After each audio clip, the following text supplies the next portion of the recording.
O destino nas cartas do tempo. A vida na pequena rua de subúrbios corria como um rio calmo, mas sob a superfície, as correntes da história de cada morador se entrelaçavam em nós complexos de afeto e segredos guardados. Bruno caminhava com um peso no coração, mas um brilho de esperança nos olhos. Ele havia encontrado aquela criança no lixo, um pequeno ser indefeso que o destino colocara em seu caminho. Para Bruno, aquele encontro não fora um roubo, mas um achado sagrado, um presente que ele não sabia como explicar para o mundo, especialmente para Paloma, que sofria em silêncio enquanto ele se mantinha calado, protegendo a menina com um amor silencioso e profundo. A culpa não era dele, pensavam alguns, mas sim de uma infelicidade que parecia rondar as escolhas mal feitas do passado. Porque Bruno não contava a verdade? Porque o segredo do lixo permanecia guardado a 7 chaves? Enquanto isso, em outro canto da vizinhança, Flavinha sentia o coração disparar. Ela parecia ter visto uma alma penada, mas a realidade era muito mais palpável. Ela havia encontrado as cartas da mãe de Djalma, documentos antigos que exalavam o perfume de um tempo em que o amor era proibido e as palavras eram escritas com a alma. Fátima tentava entender o mistério. Afinal, de qual defunto Flavinha estava falando? A resposta veio como um sussurro carregado de gravidade. Eram as cartas de amor da mãe de Djalma destinadas ao seu Xalita. O medo de que Djalma encontrasse aquela caixa era real. Todos sabiam que ele estava cansado de ouvir sobre o antigo caso de sua mãe com o dono do restaurante árabe, mas o assunto era um tabu que ele não permitia que fosse quebrado. Fátima sugeria o caminho mais simples, o silêncio. Se a bomba não havia estourado até agora, por que estouraria agora? Mas Flavinha tinha em mãos algo mais perigoso que uma simples lembrança. Havia uma carta lacrada onde a mãe de Djalma confessava uma gravidez e a possibilidade de que o filho fosse, na verdade, do seu Xalita. Aquilo era uma bomba nuclear emocional. A revelação de que Djalma poderia ser filho do seu Xalita transformou a rua em um verdadeiro cenário de novela. Se o segredo foi escondido por tanto tempo, era porque a coragem faltara no último momento. O burburinho crescia. Seria Djalma também alguém que, de certa forma, fora deixado para trás pelo destino? No restaurante Rei do Beirute, a rotina continuava entre quibes e esfirras. Seu Xalita, um homem de coração generoso e sotaque carregado, recebia os amigos. Giuseppe, sempre em busca de uma oportunidade ou de um auxílio financeiro para o filho, aparecia para testar a paciência de Ananda.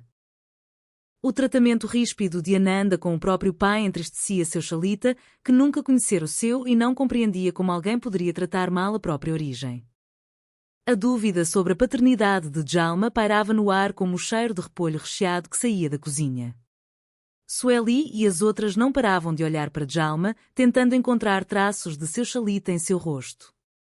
Djalma, focado no trabalho, sentia o clima estranho.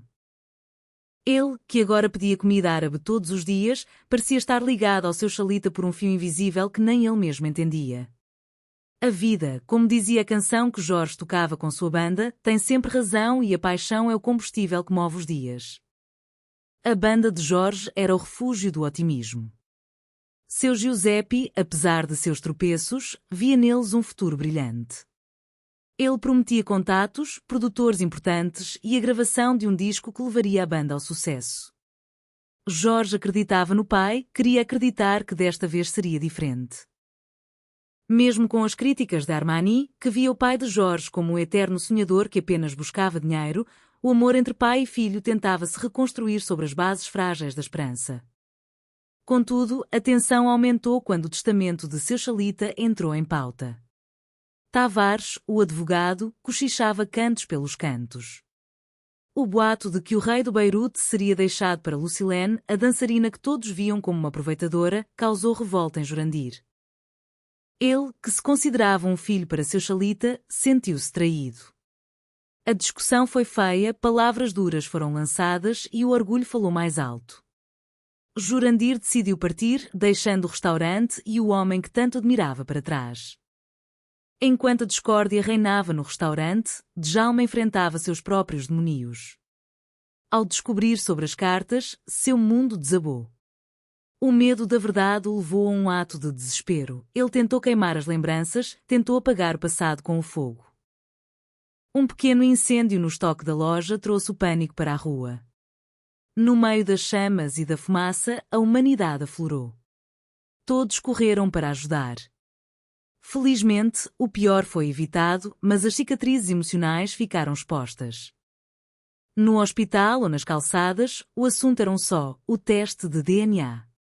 Era o único caminho para a paz.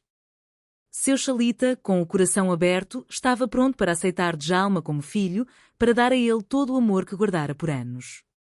Djalma, por outro lado, estava em conflito. Ele amava seu Xalita, mas a sombra de seu pai biológico e a memória de sua mãe o torturavam. O dia da revelação chegou carregado de ansiedade. Todos estavam reunidos, esperando pelo verdito de Tavares. O papel que definiria o futuro do rei do Beirute e a identidade de Djalma estava ali, em mãos trêmulas. Num gesto de pura emoção e desapego, Djalma rasgou o envelope antes mesmo de ler o resultado. Ele declarou que não precisava de um papel para saber quem amava. Seu Xalita era seu pai de coração, independentemente do que o sangue dizia. Mas o destino, sempre irônico, revelou através de outro papel que o exame de DNA já estava feito e que Djalma não era filho biológico de seu Xalita. A notícia trouxe um misto de alívio e melancolia. A fortuna do restaurante não mudaria de mãos por causa do sangue, mas a amizade e o respeito entre eles se fortaleceram. Djalma continuaria sendo o herdeiro do afeto, enquanto Lucilene e Jurandir precisariam encontrar seus próprios caminhos na partilha do testamento e da vida. No fim, a música de Jorge e sua banda voltou a ecoar pela rua. Seu Giuseppe, apesar de suas falhas e das dívidas que quase lhe custaram a vida, encontrou perdão nos olhos do filho. A banda começou a tocar e o ritmo da música uniu a todos. Sei lá, a vida tem sempre razão. O amor, em suas formas mais estranhas e inesperadas, provou ser o único testamento que realmente importa. Bruno continuou cuidando da menina, seu Xalita continuou servindo seu povo e Djalma aprendeu que a família é construída com verdade, perdão e, acima de tudo,